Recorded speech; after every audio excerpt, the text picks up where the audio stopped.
This is the Module 3.2 Ready, Set, Go. I'm going to do a couple of examples and kind of guide you through what the formative is asking. So the ready for this section is asking you to graph two lines. And whenever we graph more than one line, it's called a system of equations. And what we're looking for is where those two lines are cross, where they intersect, where they cross. So all of the examples are given to you in slope-intercept form. So I just want to remind you that slope is the number with x, and that's how you rise and run on your graph. And y-intercept is the number that's not with x, and that's where you start on the y-axis. So if I'm looking at these two, let's do this example first.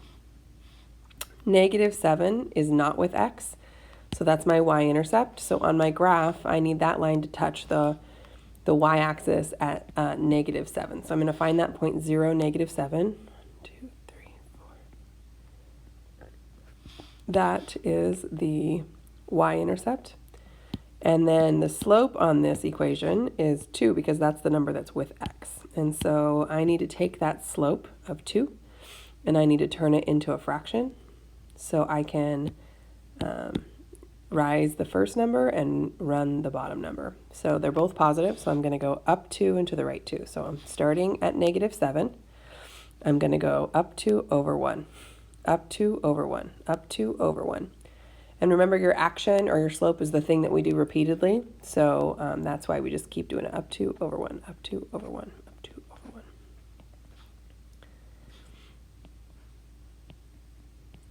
And then I think it's helpful to, when you're doing systems of equations, to connect the lines so it can help you see where the lines intersect. So I'm going to make it look like it's continuous so I have a better visual.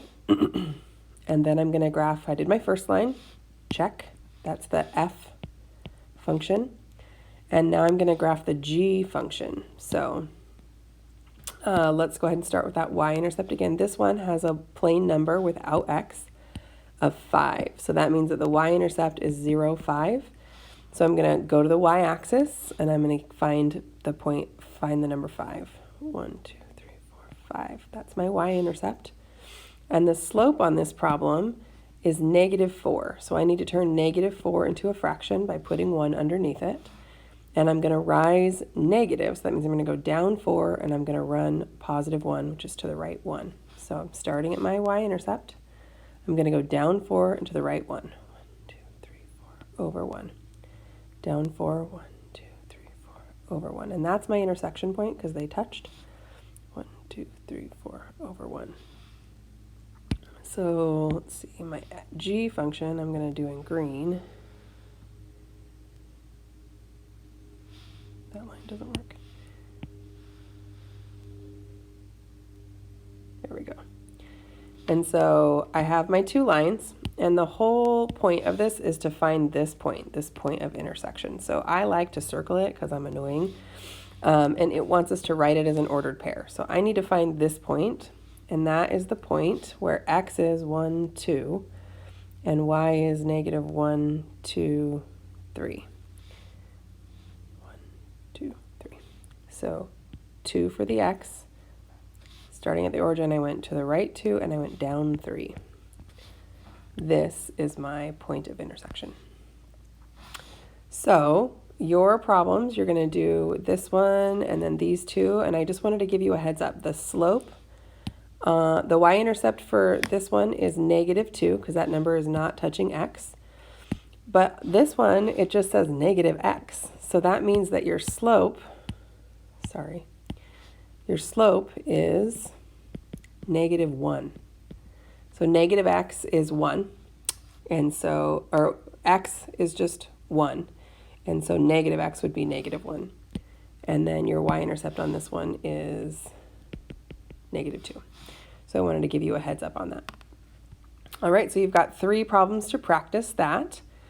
And then when you move on to the set, this is asking you to do exactly what we did yesterday in class with the 3.2 task. It's trying to find those key features. So remember that domain is the leftmost to the rightmost, they're x values, and your range is y values. So you write it in, we call this interval notation, where you write the lowest possible x value, which would be the leftmost, comma, the highest possible x value. And then your range would be the lowest possible y value and the highest possible y value, right? So looking at this graph, you want to find the leftmost point, which would be over here somewhere, and find out where that lines up on the x-axis. And then you're going to find the rightmost point and find out where that lines up on the x-axis, and that's going to be your domain. Range would be the lowest point and find where that touches the y-axis, and the highest point, find where that touches the y-axis. Those are those two. Increasing this next chunk, increasing intervals, constant intervals, and decreasing intervals are looking for x values where the graph goes up, where it stays flat, and where it goes down. So if I'm looking where this graph increases, it looks like from here, which is a -10, all the way up to here, which is -2. So I'm doing x values, but I'm looking at where the graph is increasing. The maximum is your highest point. The minimum is your lowest point, and these are both points instead of intervals. So I feel like this is great practice, and if you have questions, ask your teacher.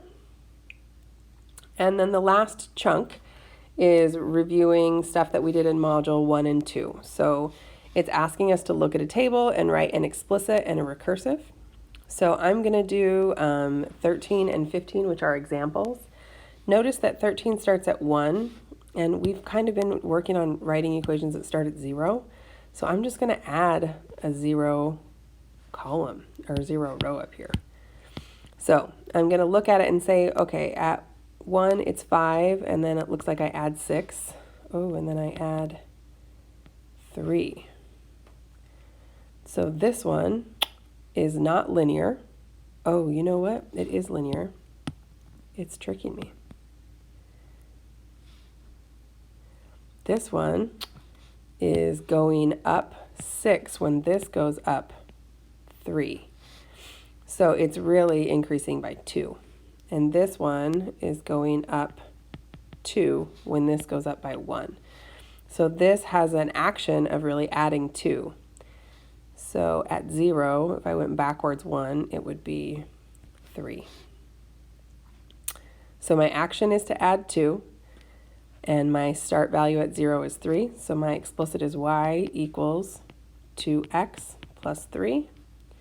And my recursive is saying, you could say f of 1 equals 5, or you could do f of 0 equals 3. And f of n equals f of n minus 1. Action is to add 2.